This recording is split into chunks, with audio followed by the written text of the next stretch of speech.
Hello friends, ਤੁਹਾਡਾ ਸਵਾਗਤ ਹੈ ਸਾਡੇ ਚੈਨਲ ਮਾਲਵਾ ਸਟੱਡੀ ਪੁਆਇੰਟ ਦੇ ਵਿੱਚ। ਦੋਸਤੋ, ਜਿਵੇਂ ਕਿ ਤੁਹਾਨੂੰ ਪਤਾ ਹੈ, ਅਸੀਂ ਇੰਡੀਅਨ ਹਿਸਟਰੀ ਦੀ ਇੱਕ ਸੀਰੀਜ਼ ਸਟਾਰਟ ਕੀਤੀ ਹੋਈ ਹੈ। ਇਸ ਤੋਂ ਪਹਿਲਾਂ ਅਸੀਂ ਸੀਰੀਜ਼ ਦੇ ਪੂਰੇ 3 ਪਾਰਟ ਕਰ ਚੁੱਕੇ ਹਾਂ, ਠੀਕ ਹੈ ਜੀ। ਤਾਂ ਅੱਜ ਅਸੀਂ ਕਰਨ ਜਾ ਰਹੇ ਹਾਂ ਚੌਥਾ ਪਾਰਟ। ਅਗਰ ਇਸ ਤੋਂ ਪਹਿਲਾਂ ਜਿਹੜੇ 3 ਪਾਰਟ ਆਏ ਆ ਉਹਨਾਂ ਦੀ ਪੂਰੀ ਵੀਡੀਓਜ਼ ਦੇਖਣਾ ਚਾਹੁੰਦੇ ਹੋ ਤਾਂ ਇਸ ਵੀਡੀਓ ਦੇ ਡਿਸਕ੍ਰਿਪਸ਼ਨ ਦੇ ਵਿੱਚ ਪੂਰੀ ਇੰਡੀਅਨ ਹਿਸਟਰੀ ਸੀਰੀਜ਼ ਦਾ ਇੱਕ ਲਿੰਕ ਦਿੱਤਾ ਹੋਇਆ, ਜਾਂ ਕਲਿੱਕ ਕਰੋ ਅਤੇ ਜ਼ਰੂਰ ਦੇਖੋ।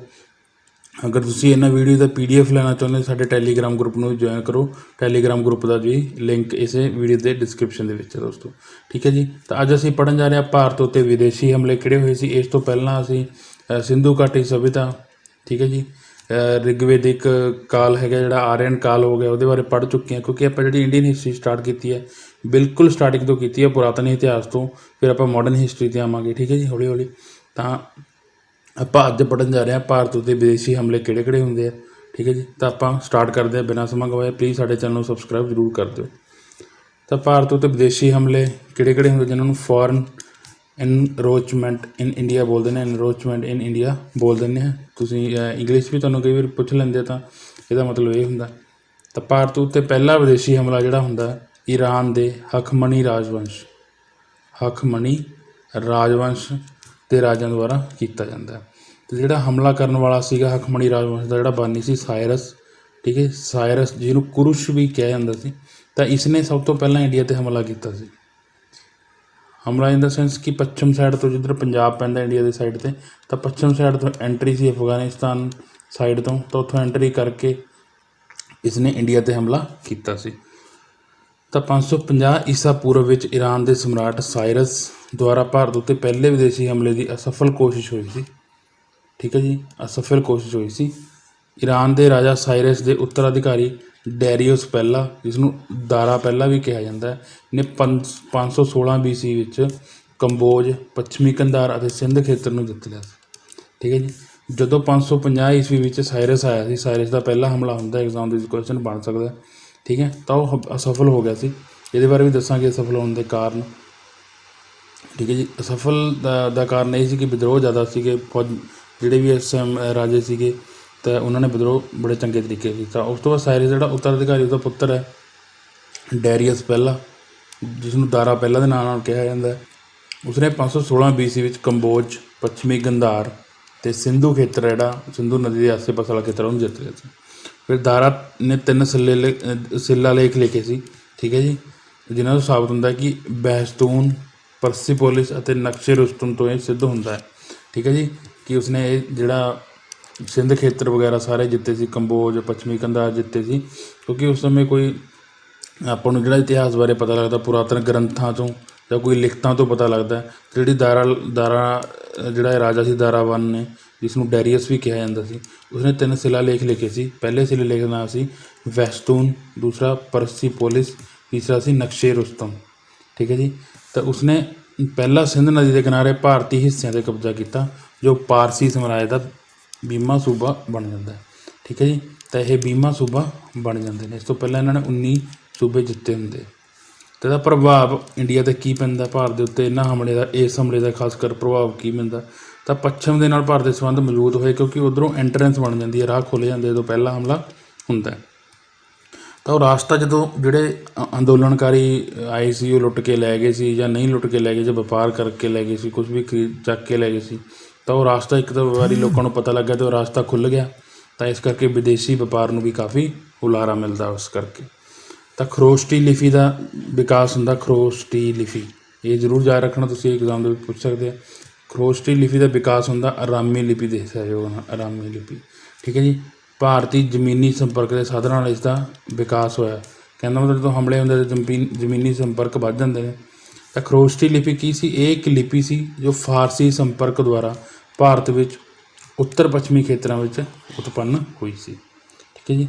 ਇਹ ਈਰਾਨ ਦੀ ਅਰਾਮੀ ਲਿਪੀ ਤੋਂ ਉਤਪੰਨ ਹੋਈ ਸੀ ਅਤੇ ਸੱਜੇ ਤੋਂ ਖੱਬੇ ਲਿਖੀ ਜਾਂਦੀ ਸੀ ਉਰਦੂ ਤਰ੍ਹਾਂ, ਠੀਕ ਹੈ ਜੀ। ਤਾਂ ਇੱਥੇ ਜਿਹੜੇ ਉੱਤਰ ਪੱਛਮੀ ਖੇਤਰ ਨੇ ਭਾਰਤ ਦੇ ਕਿਹੜੇ ਕਿਹੜੇ ਨੇ? ਇੱਕ ਤਾਂ ਪੂਰਾ ਪਾਕਿਸਤਾਨ ਆ ਗਿਆ, ਜੰਮੂ ਕਸ਼ਮੀਰ, ਹਿਮਾਚਲ, ਅਜੋਕਾ ਪੰਜਾਬ, UP, ਰਾਜਸਥਾਨ, ਹਰਿਆਣਾ, ਠੀਕ ਹੈ। ਤਾਂ ਇਹ ਕੰਧਾਰ ਤੱਕ ਤੁਸੀਂ ਇਹ ਕਹਿ ਸਕਦੇ ਹੋ। ਤਾਂ ਇਹ ਪੂਰਾ ਉੱਤਰ ਪੱਛਮੀ ਖੇਤਰਾਂ ਦੇ ਵਿੱਚ ਆਉਂਦਾ, ਜਿਹੜੀ ਖਰੋਸ਼ਟੀ ਲਿਪੀ ਸਭ ਤੋਂ ਪਹਿਲਾਂ ਬਣੀ ਸੀ।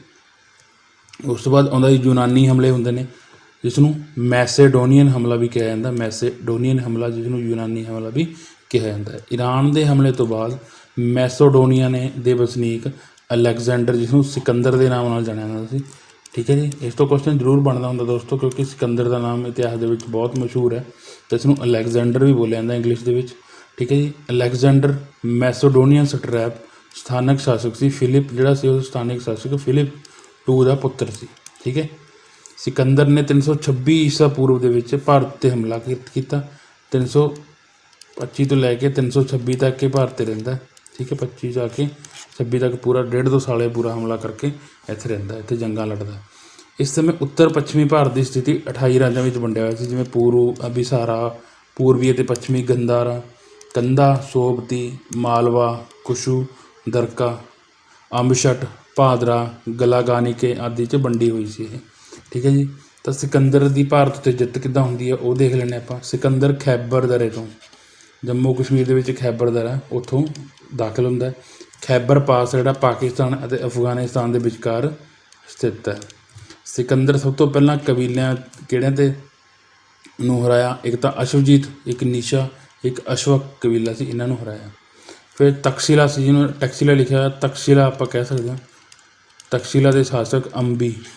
ਇਹ ਇਤਿਹਾਸ ਦੇ ਵਿੱਚ ਇਹਦੇ ਤੋਂ ਕੁਐਸਚਨ ਬਹੁਤ ਵਾਰ ਬਣਦਾ ਹੁੰਦਾ ਦੋਸਤੋ, ਅੰਬੀ ਤੋਂ, ਕਿਉਂਕਿ ਇਹ ਇੱਕੋ ਹੀ ਰਾਜਾ ਸੀ ਜਿਹੜਾ ਤਕਸ਼ੀਲਾ ਦਾ, ਜਿਸਨੇ ਸਿਕੰਦਰ ਦਾ ਸਾਥ ਦਿੱਤਾ ਸੀ, ਉਹ ਸੀ ਅੰਬੀ, ਠੀਕ ਹੈ। ਉਸਨੇ ਆਤਮ ਸਮਰਪਣ ਕਰ ਦਿੱਤਾ ਅਤੇ ਅਲੈਗਜ਼ੈਂਡਰ ਦੇ ਨਾਲ ਜੁੜ ਗਿਆ ਅਤੇ ਸਹਿਯੋਗ ਦਾ ਵੀ ਭਰੋਸਾ ਦਿੱਤਾ। ਅੰਬੀ ਤੋਂ ਬਾਅਦ ਇੱਕ ਹੋਰ ਸ਼ਾਸਕ ਸੀ ਸ਼ਸ਼ੀ ਗੁਪਤ, ਠੀਕ ਹੈ। ਉਸਨੇ ਆਪਣੇ ਆਪ ਨੂੰ ਸਿਕੰਦਰ ਦੇ ਸਪੁਰਦ ਕਰ ਦਿੱਤਾ, ਠੀਕ ਹੈ ਜੀ। ਹਮੇਸ਼ਾ ਅੰਬੀ ਤੋਂ ਐਗਜ਼ਾਮ 'ਚ ਕੁਐਸਚਨ ਬਣਦਾ ਹੁੰਦਾ ਕਿ ਜਿਹੜਾ ਪਹਿਲਾ ਕਿਹੜਾ ਰਾਜਾ ਸੀ ਜਿਹਨੇ ਸਿਕੰਦਰ ਦਾ ਸਾਥ ਦਿੱਤਾ ਸੀ, ਉਹ ਸੀ ਅੰਬੀ ਰਾਜਾ, ਤਕਸ਼ੀਲਾ ਦਾ ਰਾਜਾ। ਫਿਰ ਹੁੰਦੀ ਇਹ ਪੋਰਸ ਦਾ ਯੁੱਧ, ਜਿਹੜਾ ਸਿਕੰਦਰ ਦੇ ਨਾਲ ਹੁੰਦਾ ਪੋਰਸ ਦਾ। ਜੇਲਮ ਦੀ ਲੜਾਈ ਵੀ ਇਸ ਨੂੰ ਕਹਿ ਦਿੰਦੇ ਹਾਂ, ਕਰੜੀ ਦਾ ਯੁੱਧ ਵੀ ਕਹਿ ਦਿੰਦੇ ਹਾਂ, ਜਾਂ ਬਿਸਤਤਾ ਦਾ ਯੁੱਧ ਵੀ ਕਹਿ ਦਿੰਦੇ ਹਾਂ। ਜਿਹੜਾ ਜੇਲਮ ਦਾ ਦੂਸਰਾ ਨਾਮ ਹੈ ਉਹ ਬਿਸਤਤਾ ਜੀ, ਬਿਆਸ ਦਾ ਦੂਸਰਾ ਨਾਮ ਸੀ ਬਿਸਤਤਾ।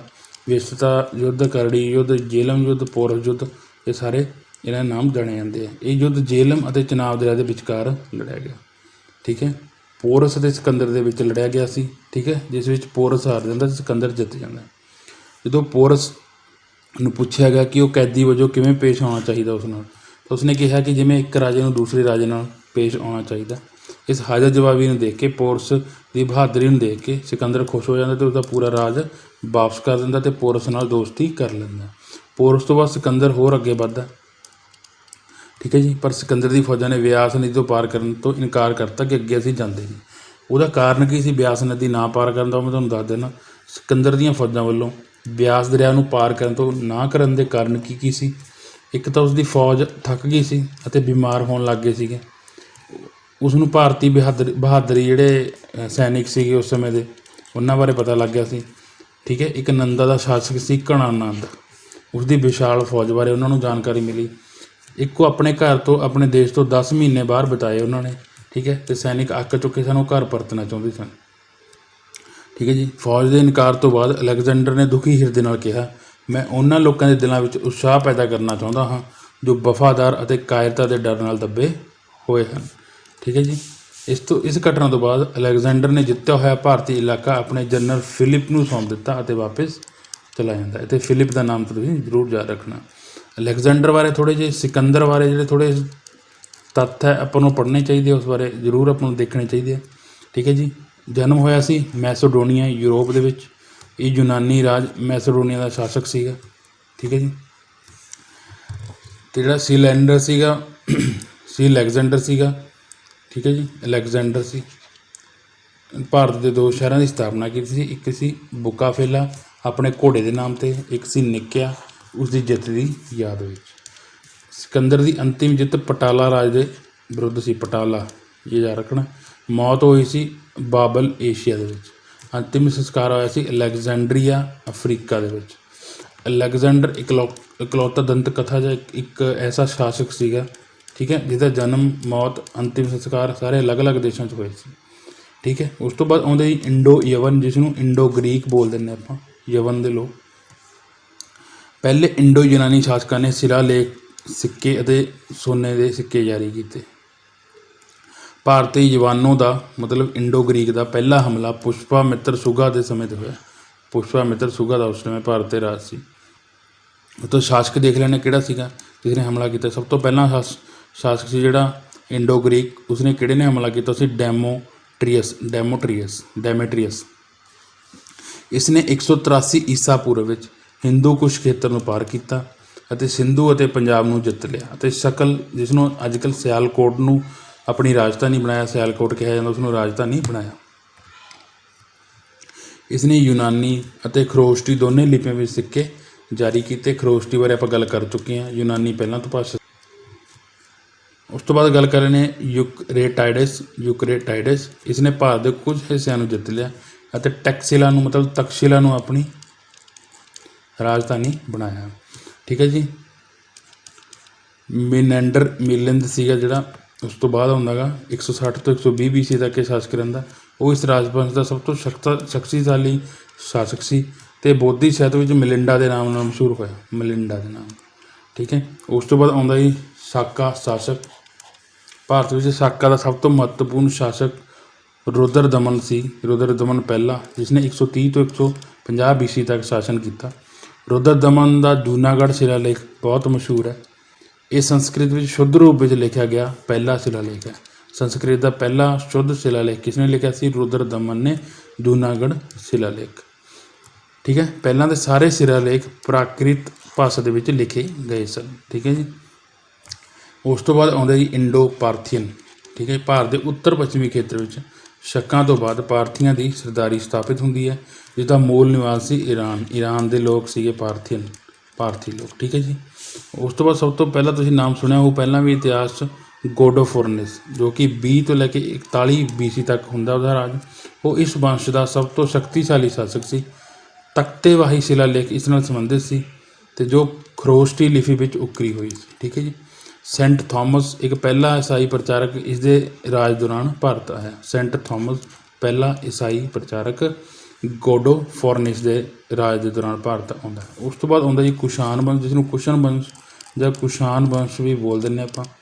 ਕੁਸ਼ਾਨ ਚੀਨ ਦੀ ਯੂਚੀ ਨਸਲ ਨਾਲ ਸੰਬੰਧਿਤ ਸਨ, ਜੋ ਹੂਨਸ ਦੇ ਡਰ ਤੋਂ ਮੱਧ ਏਸ਼ੀਆ ਦੇ ਆਪਣੇ ਜੱਦੀ ਘਰਾਂ ਤੋਂ ਭੱਜ ਕੇ ਆ ਗਏ ਸਨ ਅਤੇ ਇਹ 2 ਸ਼ਾਖਾਵਾਂ ਵਿੱਚ ਵੰਡੇ ਹੋਏ ਸਨ। ਇਸ ਦੇ ਕੁਝ ਮੁੱਖ ਸ਼ਾਸਕ ਇਸ ਪ੍ਰਕਾਰ ਹਨ, ਮੈਂ ਤੁਹਾਨੂੰ ਦੱਸ ਦਿੰਦਾ।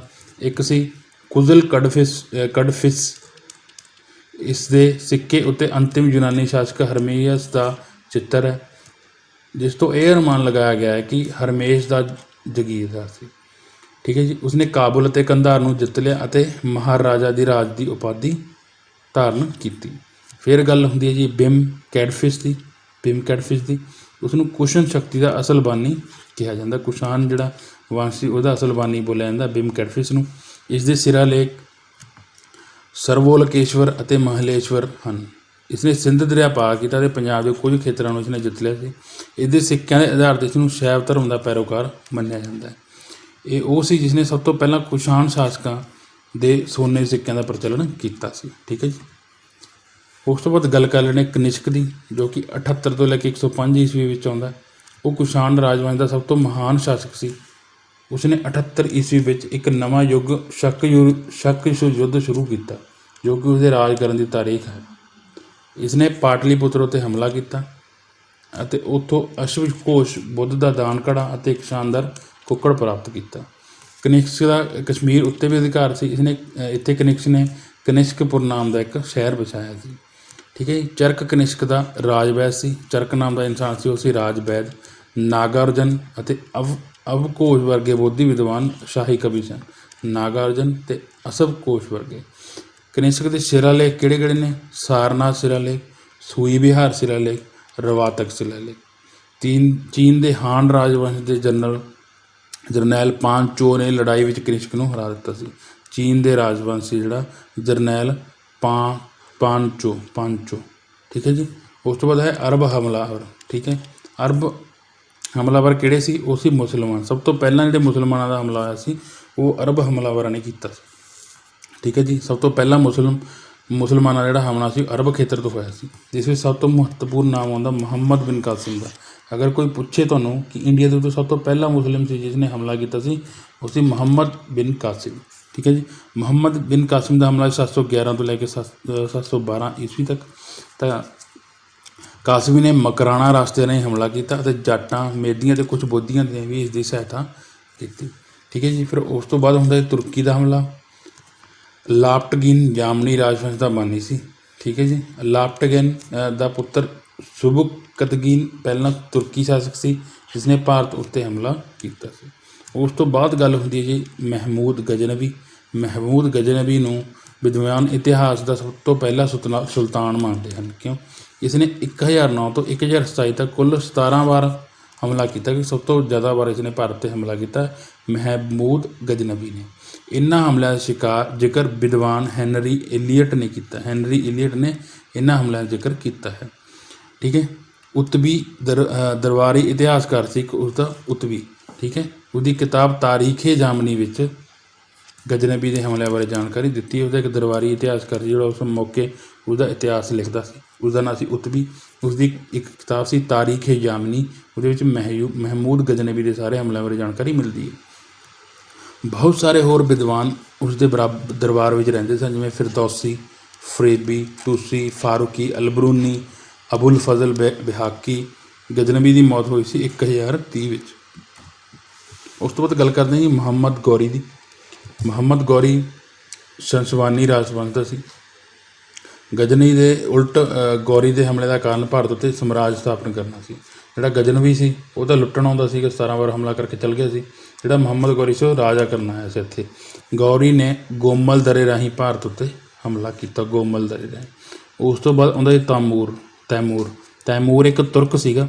ये खैबर दरे नूं पार करके भारत आउंदा ਅਤੇ 1398 ईस्वी ਵਿੱਚ दिल्ली का तत्काली शासक नसीरुद्दीन महमूद तुगलक राजवंश का आखिरी शासक ਸੀ ਜੋ गुजरात ਵੱਲ ਨੂੰ ਭੱਜ ਗਿਆ ਸੀ ਇਸ ਦੇ ਡਰ ਤੋਂ। ਇਸ ਲਈ ਤੈਮੂਰ ਨੇ 15 ਦਿਨਾਂ ਲਈ ਦਿੱਲੀ ਨੂੰ ਲੁੱਟਿਆ ਅਤੇ ਬਾਅਦ ਵਿੱਚ ਮੇਰਠ, ਹਰਿਦੁਆਰ ਆਦਿ ਸ਼ਹਿਰਾਂ ਨੂੰ ਲੁੱਟ ਕੇ ਆਪਣੀ ਰਾਜਧਾਨੀ ਸਮਰਕੰਦ ਵਾਪਸ ਚਲਾ ਗਿਆ ਸੀ।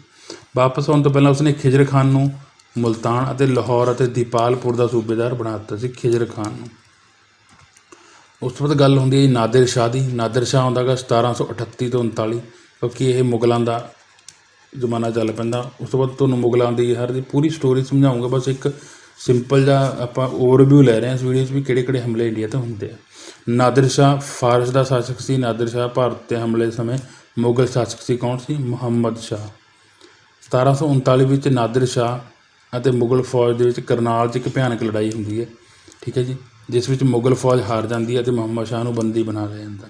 ਉਸ ਤੋਂ ਬਾਅਦ ਗੱਲ ਹੁੰਦੀ ਜੀ ਅਹਿਮਦ ਸ਼ਾਹ ਅਬਦਾਲੀ। ਇਸਨੇ ਭਾਰਤ ਉੱਤੇ ਕੁੱਲ 7 ਹਮਲੇ ਕੀਤੇ, ਠੀਕ ਹੈ ਜੀ, ਜਿਨ੍ਹਾਂ ਵਿੱਚ ਸਭ ਤੋਂ ਵੱਧ ਹਮਲੇ ਮੁਗਲ ਸ਼ਾਸਕ ਅਹਿਮਦ ਸ਼ਾਹ ਦੇ ਰਾਜ ਦੌਰਾਨ ਹੋਏ। ਤਾਂ 1761 ਵਿੱਚ ਪਾਣੀਪਤ ਦੀ ਤੀਜੀ ਲੜਾਈ ਅਹਿਮਦ ਸ਼ਾਹ ਅਬਦਾਲੀ ਅਤੇ ਮਰਾਠਿਆਂ ਦੇ ਵਿੱਚ ਹੁੰਦੀ ਹੈ। ਭਾਰਤ ਉੱਤੇ ਇਸ ਦਾ ਆਖਰੀ ਹਮਲਾ 1767 ਦੇ ਵਿੱਚ ਹੁੰਦਾ ਹੈ। ਤਾਂ ਦੋਸਤੋ ਅੱਜ ਇਸ ਵੀਡੀਓ 'ਚ ਇੰਨਾ ਹੀ। ਅਗਰ ਤੁਹਾਨੂੰ ਇਹ ਵੀਡੀਓ ਪਸੰਦ ਆਈ ਹੈ, ਕੁਝ ਸਿੱਖਣ ਨੂੰ ਮਿਲਿਆ, ਤਾਂ ਸਾਡੀ ਵੀਡੀਓ ਨੂੰ ਲਾਈਕ ਜ਼ਰੂਰ ਕਰ ਦਿਓ ਅਤੇ ਸਾਡੇ ਚੈਨਲ ਨੂੰ ਸਬਸਕ੍ਰਾਈਬ ਜ਼ਰੂਰ ਕਰੋ ਔਰ ਵੀਡੀਓ ਨੂੰ ਹੋਰ ਲੋਕਾਂ ਨਾਲ ਸ਼ੇਅਰ ਜ਼ਰੂਰ ਕਰੋ। Thank you so much.